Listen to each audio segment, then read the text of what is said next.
So we're going to say a video called How the Greatest Football Nation Destroyed Itself. Literally, not really, but literally. Yeah, this is going to be fun. Or not, depending on where you stand. By the way, they lost 7-1 to Germany. This was the worst Brazil team ever. A humiliation for the host nation. Brazil are out of the World Cup. I think it's the worst Brazilian team I've seen. Well, because It was the worst Brazilian team I've seen. And I've seen the one in 1998, which was, they were bad, but they still got to the final. they haven't got any top-class players. Brazil, the favourites, are gone. For decades, Brazil was more than a team. It was a dynasty, a land of football wizards where every street and every beach became a stage for By the way, I never, ever liked Neymar. Never in my life. I don't like that guy. magic. From Pele to Zico, from Romario to Ronaldo, Ronaldinho to Neymar, this is a team that carried the hopes of a nation and captured the hearts of the world. Legends etched in gold and a legacy unrivaled. This was the Brazil we grew up admiring. For over a century, Brazil has given the world a special kind of football, fluid, fearless and unforgettable. No other nation has conquered the world of football like Brazil. Germany and France did. Seleção's trophy cabinet is filled with triumphs across 5 World Cups, 9 Copa Americas, 4 Confederations Cups.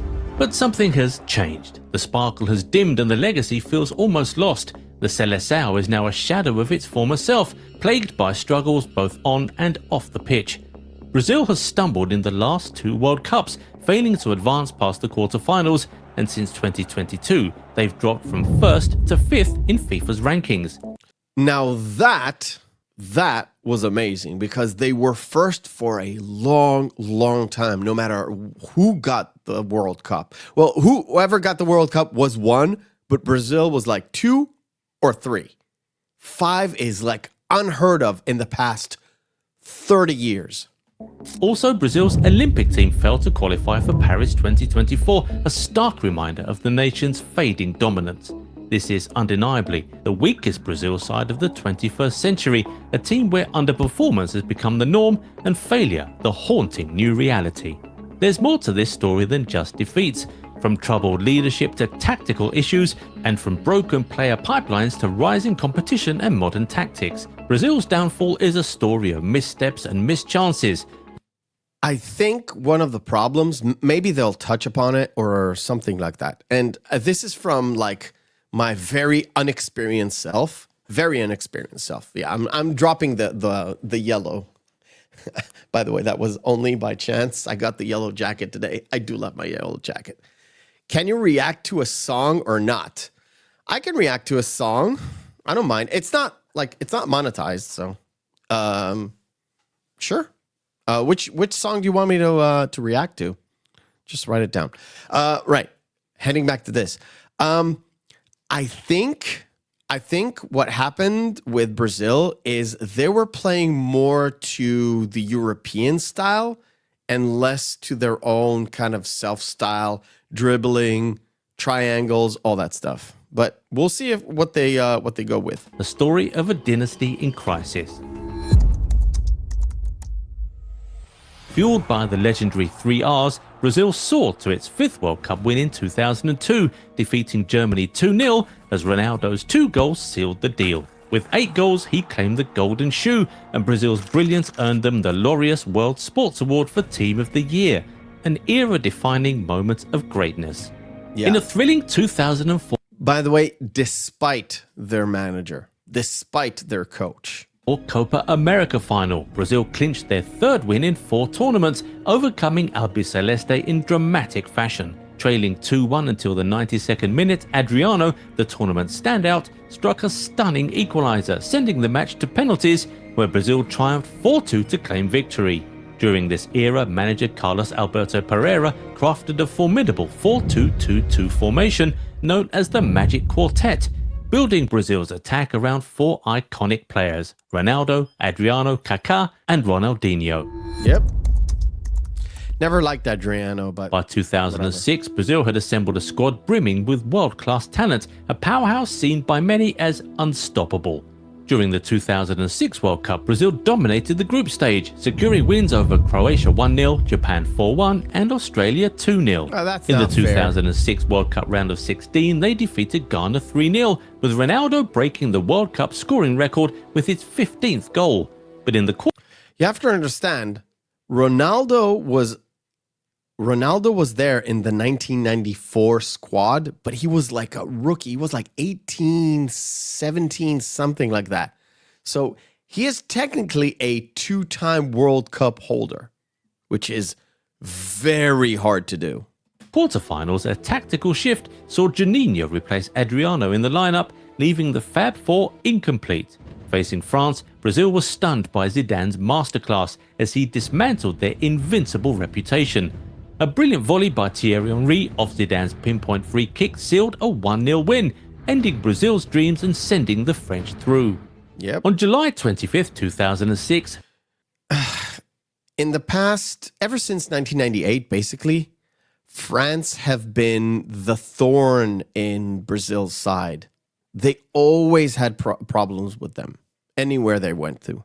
Carlos Alberto Pereira stepped down as Brazil's manager after a disappointing World Cup. In a surprising move, former captain Dunga, a 42-year-old with no coaching experience, was named his successor, raising eyebrows across the football. I love Dunga as a defender, but don't let a defender be a coach, dude. world. Yet, despite the doubts, Brazilian star Ronaldo voiced confidence that the right choice had been made. In a Oh man, he is so goddamn fat. thrilling clash, Brazil overcame Argentina with a commanding 3-0 win in the 2007 Copa America final, securing their place at the summit of South American football. 2 years later, they claimed their third FIFA Confederations Cup title, edging out the US 3-2 in a thrilling final to reaffirm their place but at the that's top not- table. that's not As the competition. 2010 World Let's Cup just face approached, it. the Brazilian fans and media clamored for Neymar's inclusion in the squad, but both he and his highly anticipated teammate Ganso were left out. By the way, good, because I don't like Neymar. He's not a good player. He's not at all. And I do blame him for the past, couple of squads. So if he sat out 2010, good. Brazil cruised through their first two matches, defeating North Korea 2-1 and the Ivory Coast 3-1 before drawing 0-0 with Portugal. They smashed Chile 3-0 in the round of 16, but in the quarterfinals at the Nelson Mandela Bay Stadium in Port Elizabeth, Brazil's dreams were shattered in one of the tournament's greatest shocks as they were eliminated by the Netherlands 2-1. To be perfectly honest, the Netherlands in 2010 were awesome. They had a great team. Not championship level team, they had a great team. If I'm not mistaken, they went all the way to the finals. Was it all the way to the finals in 2010 or 2012 in the European Cup against Spain? You can tell me in the chat if you want, but or in the comments section down below. But yeah, I'm not going to check it right now. In the wake of this shock defeat, Dunga was swiftly dismissed as Brazil's head coach, Of course he marking was. the end of an era. With Dunga's departure, Brazil believed they could break free from the chains of defensive football and return to the attacking style that had made them legendary. It was a new dawn where flair and creativity could once again thrive, and young stars like Neymar were given the chance to shine for their country. In July 2010, the Brazil Football Confederation made waves, unveiling Mano Menezes as their new head coach to lead Brazil's national team. His appointment sparked hope across the nation, yet whispers lingered, a cautious reminder that Menezes' favourite style mirrored the very defensive approach that had defined Dunga's reign. In the heat of the 2011 Copa America, Brazil's journey met a crashing halt as they fell to Paraguay in a tense quarter-final clash. On November 23, 2012, amid mounting criticism and the weight of unfulfilled expectations, Mano Menezes was dismissed as head coach of Brazil's national team, a decision fueled by disappointment from fans and sharp rebukes from the media. Your squad is in a bit of an issue when you keep replacing the managers every year plus. Marking the end of an era shadowed by struggle. After 2 months in the shadows, Luis Felipe Scolari returned to lead Brazil's national team, entrusted with a single mission: to claim victory on home soil in the 2014 World Cup. That's The nation's 2014, hope okay, soared, not for this 2016. was the man who had once led them to glory 2016 was the Olympics. in 2002. On June 6, 2013, Brazil faced a harsh reality, sinking to their lowest ever FIFA ranking of 22. But just weeks later, on the grand stage of the Confederations Cup, they roared back to life, defending their title with relentless passion and crushing Spain 3-0 in a dazzling final. Under the bright lights of the 2014 World Cup opening match, Brazil dazzled with a 3-1 victory over Croatia, as Neymar and Oscar ignited hopes across the country. I actually watched almost every single match of Brazil that year that I could catch. No, usually I watched them on the replay, not live. Even in that first game, okay, that's the opening game, they did not look as good. Croatia did not have a great team that year, but I think they managed to get higher than Brazil that year. Check, fact check on me. They did not have a great game and they did not have a great squad, but they managed to go past Brazil, which boggles the mind. A draw with Mexico and a decisive win over Cameroon sent the Seleção soaring into the knockouts, where they scraped past Chile in a tense penalty shootout and battled Colombia to a 2-1 victory. Yet as the dream grew, disaster struck. Neymar was stretchered off with a fractured vertebra, ruling him out of the rest of the tournament. Without their star, Neymar going down was not the problem of that team. They did not play well. They scraped wins.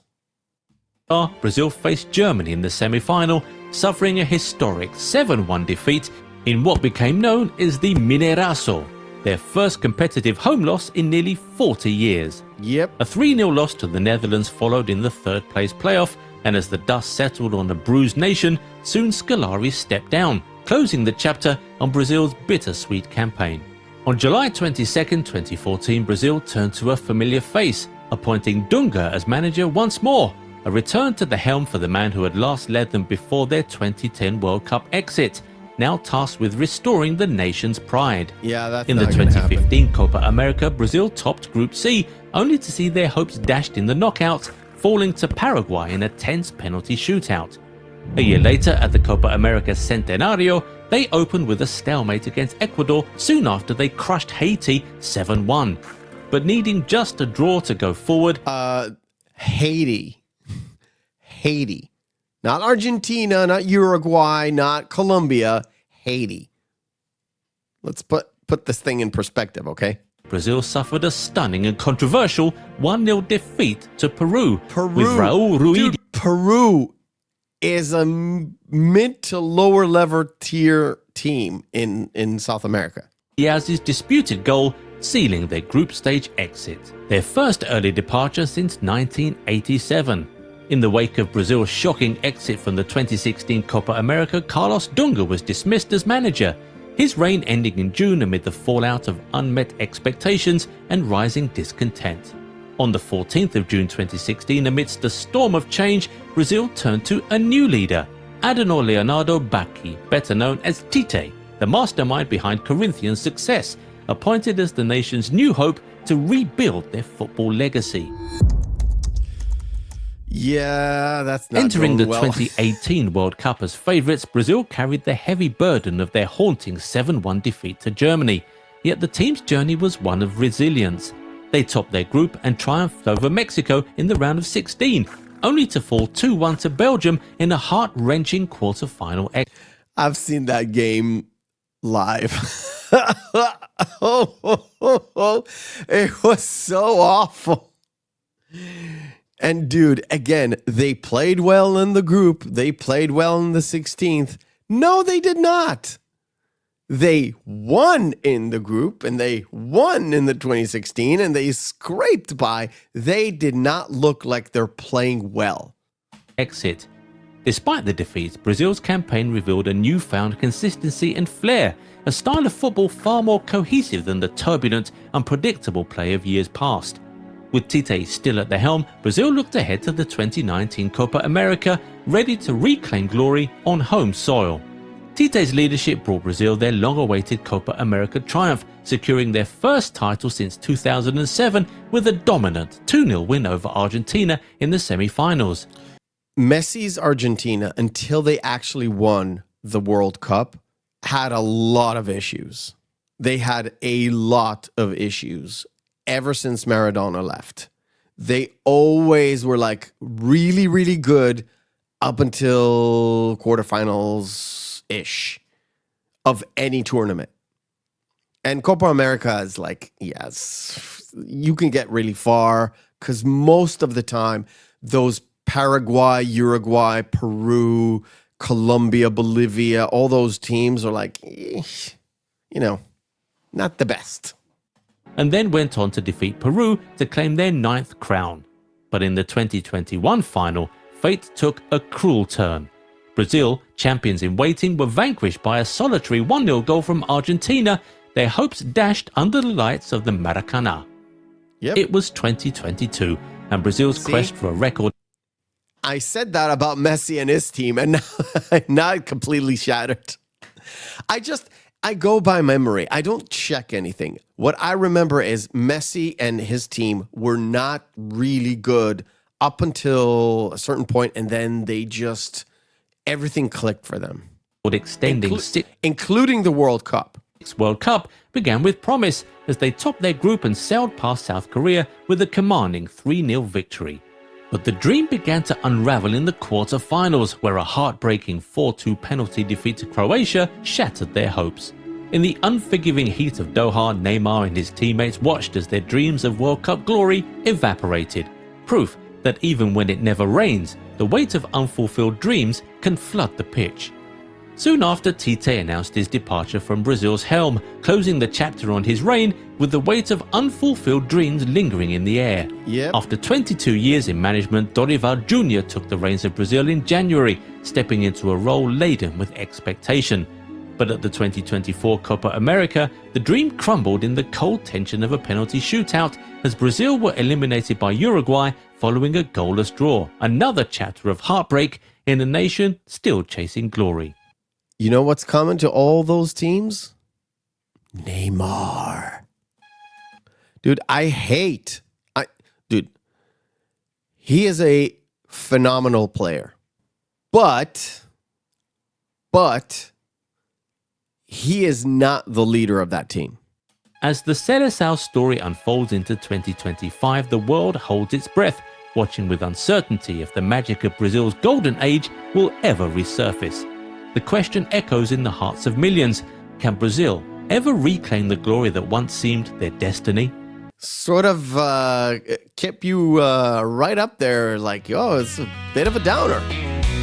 Scrolling through the trash, can't believe my eyes. Worthless vids, man, no surprise. Stupid thumbnails, faces all deranged. Looking for gold, all I find is strange.